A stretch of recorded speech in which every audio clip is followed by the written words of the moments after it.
Yeah, we made it even more than a fumble. Oh my goodness. That was a shot. Yeah, Ricky, that was foul, Yeah, we're ready for questions if Coach Bates is ready. Randy, You guys have now won all 3 scrimmages, and turnovers were something that you guys talked about early, and then there was a big turnover today. What has your group done to generate turnovers so much this spring? Well, we work turnovers pretty much every day. There's a certain drill we do, we rotate them. I mean, you win football games by getting turnovers, and so we obviously stress it, and sometimes it doesn't happen, but as we went back and studied last fall, the thing that we felt was the biggest problem is we had a lot of 50-50 fumbles and interceptions that we didn't get. The ball hit the ground, we didn't get on it, they did, or we were reaching for the ball and they did, and nobody got it. And so you got to get more of those, and that's really been the plan. Randy, Phillip seemed to have a really good spring. He had a lot of takeaway stickers on his helmet. Can you just talk about his spring and his efforts today? Phillip. Oh, Brian. PJ. Yeah, PJ. Yeah, I'm sorry. I didn't know if he goes by PJ yeah, he or goes Phillip by now. PJ, but yeah. Okay. PJ's had a great spring, and we've been really blessed the last, I don't know how many years now with field safeties who've been awesome. In fact, the one today didn't do a great job making the calls in the second half. I'm a little disappointed. I told him, I'm not sure I could hire him. I don't know if you knew Ham called a couple series the second half and didn't do great, DeMar. But, between DeMar and Eric Hallett and now PJ, we've been very blessed to have outstanding players there. And although PJ hasn't had a ton of snaps, he did get a lot in the bowl game and has continued to improve. And we're very excited about where he's going at this point. I think he's going to be an outstanding player. Randy, He is an beyond- outstanding player. I'm sorry, beyond the final score and the turnovers, what did you like about how you guys played generally? I thought we missed some tackles early.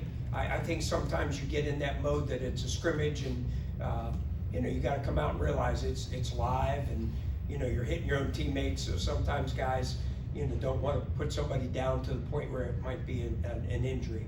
But the thing I like about the guys is they play together. They play as a whole, and for us to be good, we have to play as one, and that's what we talk about all the time. Javon had 2 tackles for loss in the first half. It seems like he's had a really strong spring. What did you like from him today, and how was that a continuation of what he was able to build upon this spring? Well, a couple people asked me, maybe you guys did early, about Javon and how he did in the bowl game and making plays. And the beautiful thing about Javon is he also made some not so good plays in the bowl game. And he's really taken that to heart that he has to get better. And quite frankly, he has. And he has continued to be consistent. And he and PJ both are guys who realize they still have a long way to go. And that's important at their age to be as good as they will be in the future. Randy, what did you see along the defensive line, and specifically with that Sean Fitzsimmons? Sean Fitzsimmons is far ahead of his age as far as his ability and his techniques. He's a fine football player, and he's also very physical up in there. And so, with the 3 older kids that we have at D-tackle, he fits in real quickly, and he and DeAndre Jules are also going to give us a lot of snaps there. So we're very blessed to be pretty deep at defensive tackle. Charlie told us that Isaiah Neal's biggest thing that he had to work on, he had shown a lot, but his biggest thing he needed to work on was taking on double teams. How did you feel he dealt with not just with that, but all throughout? Well, I think he's getting far better.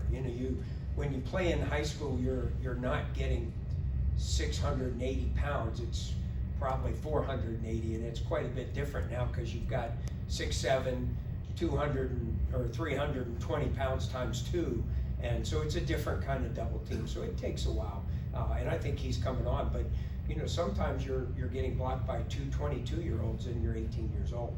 Some of that's just physical maturity at his age. After competing against them all spring and today, and from your vantage point, what's different about Pitt's offense this year than maybe last season? Well, I think we got some great playmakers. I really do. I think we're just as deep as we have been at running back. I think our O-line's way more physical, and Phil's a great leader. I think he brings a lot to the table with us, and I think we got great depth at quarterback too, as you saw. So I think that's a good battle there. So I don't speak for that as well as Frank, but I think we got a really good offense, I really do, and it really helped us with our young defense to get better. How much of your bag of tricks did you leave on the shelf today, say for a game that really counts? We blitz a few more times. There are no tricks in this game. At the end of the day, you got to block and tackle and get off blocks. And as you know, everything that we do is something people have already seen. We don't change our defense. It's really more, we like to believe that we win with great technique and being physical and making good tackles. And, you know, that's how you win football games at the end of the day. It's not changed in my 62 years. Same with Lola, had a sack early on, and we've heard a lot about how he has progressed so quickly in just his second year with you guys. What does he do to learn things so fast and make the progress he has? Yeah, well, I think Sammy's gotten a little bit bigger too, even between now and the bowl game. He got thrown around a little bit in the bowl game. The big thing with Sam is, again, he got to play a lot of snaps against the number 2 offense in the country and learned a lot about himself, and I think he's embraced that because he's a smart young man, and he's now learning based on experience. And then once you get out there and you get thrown around a little bit, it helps you to understand what you have to do to get better. He's certainly embraced that. And what kind of role do you expect for Brandon George this year? For Brandon George is still competing to be a starter. And, you know, Shane played outside backer last year and could certainly do that again. So he'll certainly play Mike. Shane could go inside or outside, and we'll play the best 3 players and then rotate the rest of the guys around as we need to. Anything else for Coach?